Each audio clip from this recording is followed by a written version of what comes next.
Retour à Rabat, nous en parlions au début de ce journal. Le roi Mohamed VI a présidé aujourd'hui au Palais Royal à Rabat, justement, la cérémonie de présentation du bilan d'étape et du programme exécutif dans le domaine du soutien à la scolarité et de la mise en œuvre de la réforme de l'éducation et de la formation.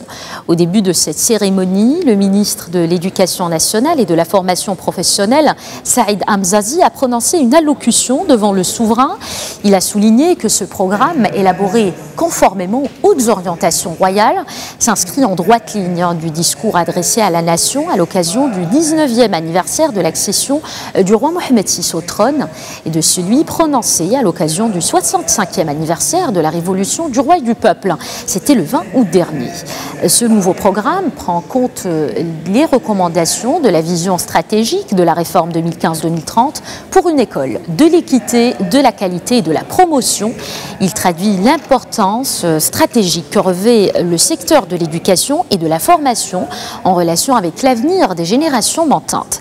Il devra donner une forte impulsion aux programmes sociaux qui visent la lutte contre toutes les entraves socio-économiques à la scolarisation et la réduction aussi des charges financières qui pèsent sur les familles, toujours selon le ministre.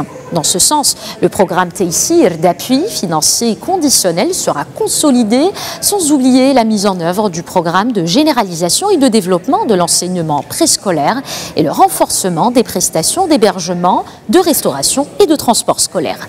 Ajoutant à cela l'amélioration des prestations sociales au profit des étudiants de l'enseignement supérieur.